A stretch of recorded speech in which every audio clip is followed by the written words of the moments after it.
Welcome back, everybody, to another Today I Learned in R. It's going to be an exciting lesson today because we've got Torsten Blas with us, and we're going to be learning all about hidden features and objects in R. And I'm excited about this because I actually have no idea what to expect. So very exciting times. We're going to be talking a little bit about ChatGPT and some of the pros and cons of how we use that, et cetera, et cetera. Some interesting stuff about if you're coming from another language into R, why R is kind of really interesting. But enough about all of that. Over to Torsten. Torsten, good to have you with us. Who are you? Where are you? What are you about? What's the lowdown? What's the word on the street? Hi.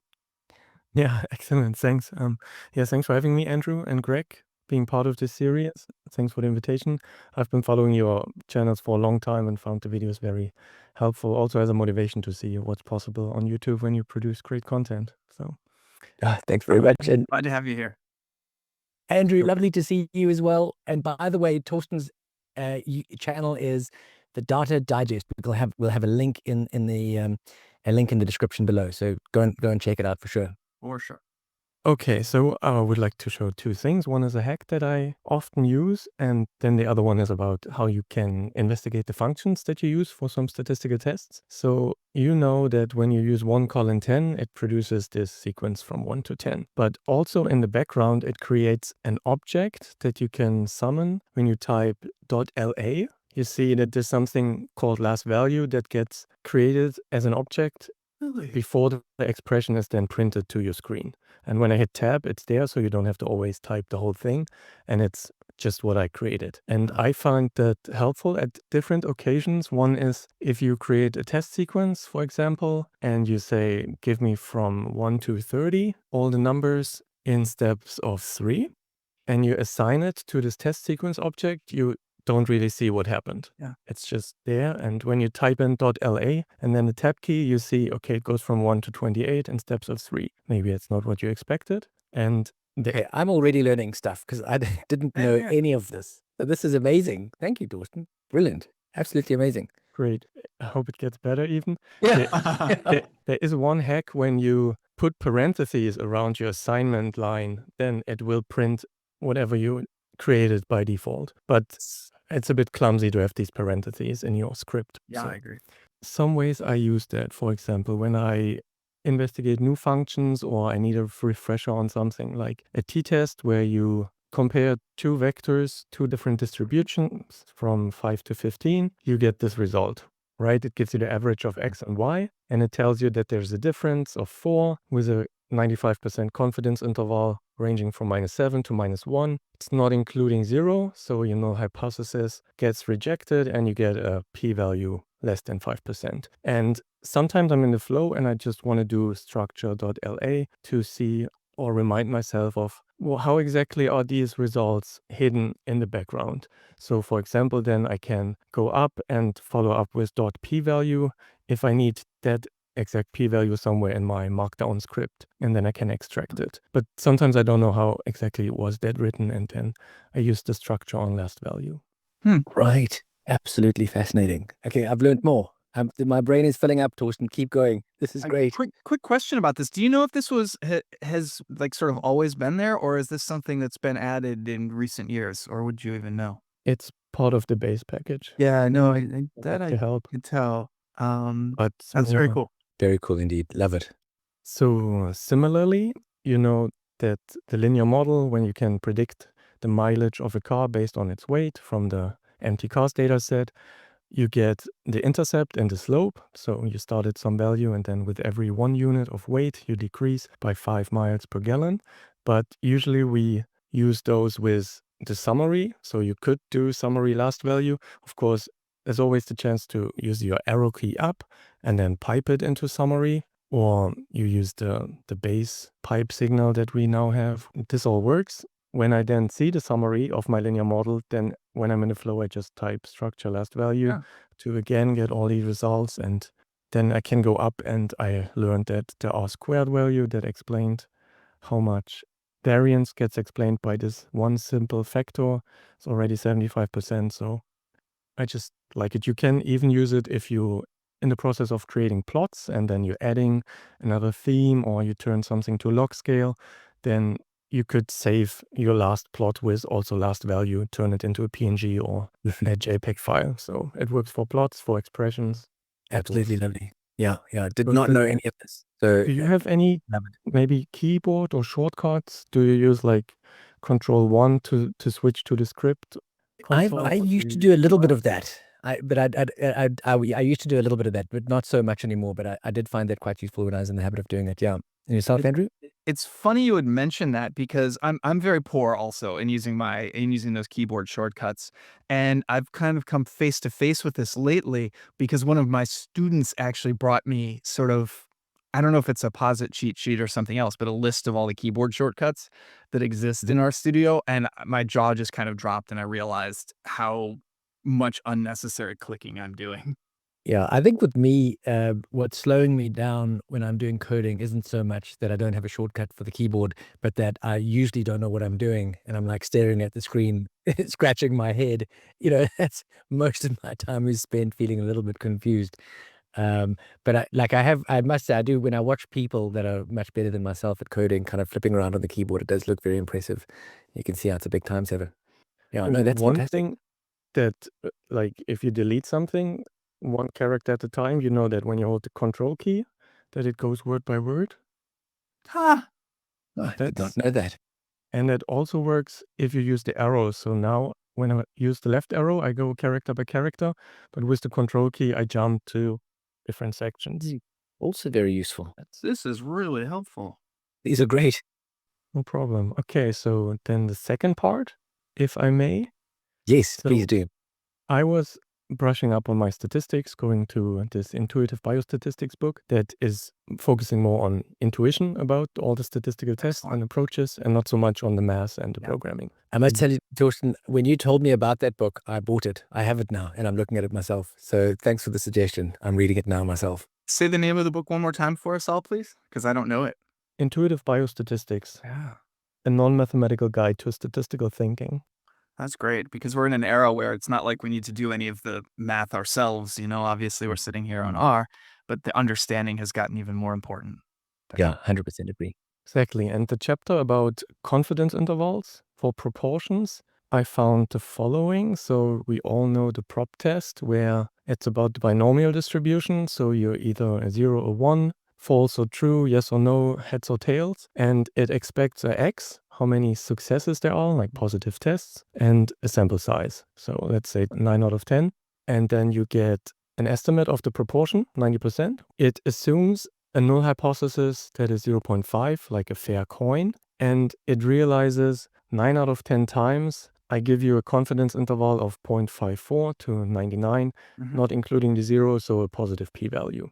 But now in the book, it mentioned 7 different ways you can actually construct this confidence interval. Yeah. And I found the binom library and then the binom conf in function that when you just use it and you do 9 and 10, it produces here now even 11 different ways to create confidence interval. And you notice some of them go above 1, which could not happen in theory. But the asymptotic method is actually the standard textbook method to produce these. And it's not well suited for small sample sizes or ratios, proportions that are close to 0 or 1. Oh, one more thing I forgot. If you're into politics and polls, sometimes these polls mention that they talk to 1,000 people asking if they vote for candidate A or B, and then they produce this margin of error of plus minus 3%, right? And this you see here, it's 53 or 47%, and this 3% margin comes from a sample size of 1,000, so it's really hard to narrow that down. Not to mention that with an alpha of 5%, there are 5% of polls that don't even include the right value. They are below 47% or above 53. But now, how are these confidence intervals created with all these different methods? And here is my hack or my tip. When you come from a different programming language like SPSS, you do a lot of clicking, but do you really know which statistical test you use? And in R, if you just type in the function without the parentheses, so you have to delete them, you get all the math, you get the entire code printed, and don't be intimidated. It looks like a lot, but that's because it's doing 11 different methods. If I scroll up to asymptotic, the standard way, it tells you all I need is a standard arrow with some formula, and then I subtract or add that to the proportion to get my confidence interval.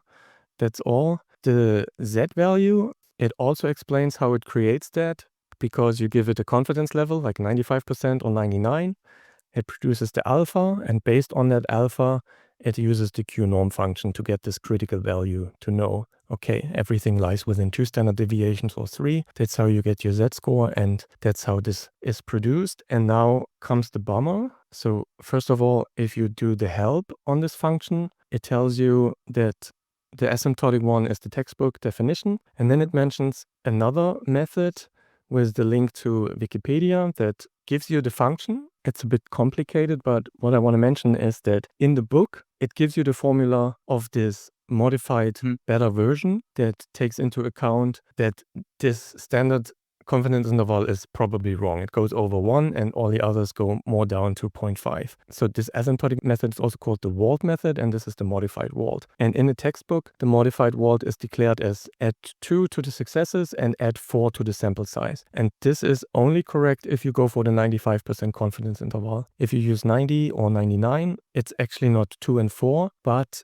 and that shows this function, it's plus z squared divided by 2 or 0.5 times, and n is not added 4 but z squared again. So if you use a different confidence interval, for 95% z is 1.96, so you round it to 2. That's why this function comes up with 2 and 4. But if you actually look at the Wikipedia article, you see that it's working with z squared to increase the sample size and also the success ratio. And I found that really helpful to see what is actually the formula used to produce these. And it's not complicated, like here a square root or divide by sample size, and it tells you exactly how it produces these proportion prime or n prime, these fake values that are different from the actual success and n's.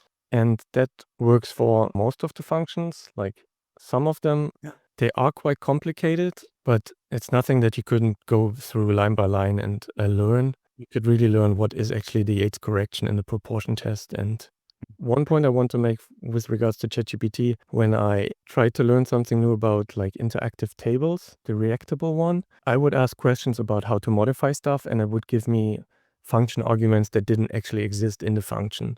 It would hallucinate, like change the columns like this, and it wasn't really an argument. So now you could, in theory, clear your whole console, type in the function name, and then copy the whole thing into ChatGPT or Claude, and it would know all of the capabilities of that function. Yeah. What goes into the arguments, how are they actually called? Because it was interesting. And I asked ChatGPT, are you familiar with the package and the function before I gave you the code? And it said, I know of the function and how it's used, but I didn't really know all the details. So Interesting.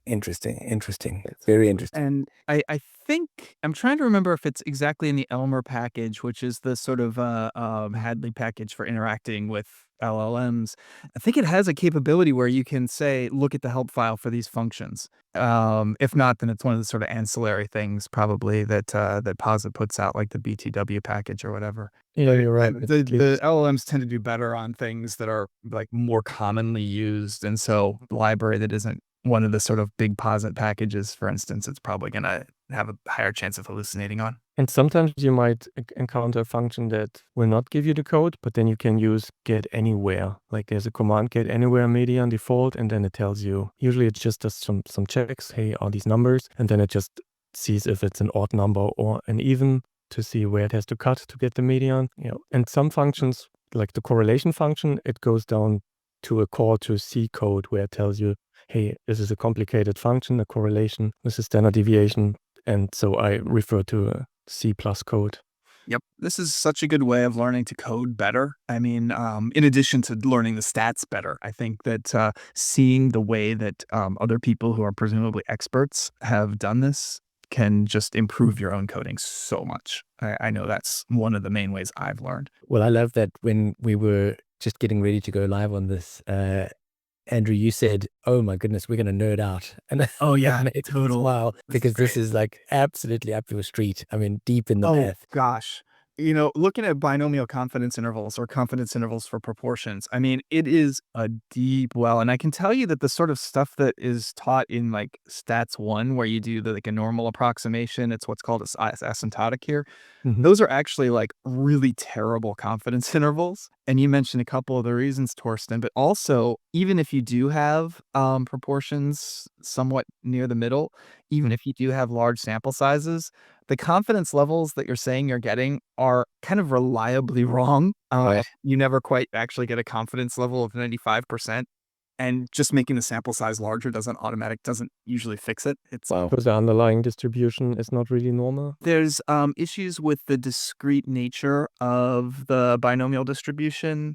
Even the continuity correction doesn't do it. I'm trying to think what else. It's not exactly something in my brain totally right now, but I do know that like this gets complicated, and there's a reason there's 11 methods listed here. Well, I must say, just watching you work there, Torsten, and digging deep is fascinating. I mean, absolutely lovely. It's just good. It warms my heart to know that there's people like you out there. Love it. And when I get stuck, I know where to turn. One other Yeah. thing I can actually add to this is you can actually, if you're wanting to learn about a function, you can also wrap the function name in the view command, and that'll pull it up in your viewer window. Oh, So is that? if you try view, like whatever the function is, yeah, so you can get it off to the side. So that may or may not be useful to you. Yeah, and then go line by line, and Interesting. I did not Yeah. know. You can do a save as if you want, I think you can at least. Huh. Anyway, Really not. cool stuff. Definitely next level. Well, this has been absolutely lovely. And for people that are watching, go into the description of the video below. There will be a link to all three of our channels, and you can go along. And I highly encourage you to subscribe to Andrew and Torsten's channels. I love them both. I bumped into Torsten's channel and loved it so much. I immediately reached out to him and said, let's connect, and I'm glad we did. Any last words, Torsten, Andrew? Well, tell us a little bit about the kind of stuff people can expect if they go to the Data Digest. Torsten, what do you usually do over there? Yeah, I have that open. It started as a graph tutorials because I also wanted to learn how to make ggplots for work, and it had a bit of a steep learning curve when you're just used to making charts in Yeah. Excel. And then I went into just looking at functions that I didn't completely understand. First, I tried to copy the Tidy Tuesday summaries that David Robinson did on his channel to shorten his live streams. That's where I learned also a lot because he's such a talented coder. And now I just make videos about stuff that interests me wherever it takes me. Could be historical data sets, could be web scraping, chess tournaments. Torsten, toward the bottom of the screen, you've got a thumbnail there that says group by, summarized, and then pivot wider. And I was, Andrew and myself were in the middle of piecing together a book on R programming, and we were talking about a chapter that we're doing on data, kind of shaping your data. And having seen that thumbnail, and I'll confess I haven't watched that video yet, but having seen the thumbnail, I said to Andrew, "Oh, by the way, we should think about an interesting use case for pivot wide, because usually what we're trying to do is pivot long." And I referenced your YouTube channel. I said, I know Torsten's got a video that looks into a particular use case for pivot wide. We should have a look at that. There might be something interesting in it. So as I saw that thumbnail on there, I couldn't help but smile and remember that conversation. Well, Torsten, this has just been absolutely amazing. I learned so much from you and have new ideas going forward. Everybody, please check out the Data Digest. I know I will be spending more time over there. Also, as usual, check out Greg's channel, our Programming 101. And if you're here through one of their channels, come see me on Equitable Equations. This has been great. So thanks, everybody. Thanks. Thank you.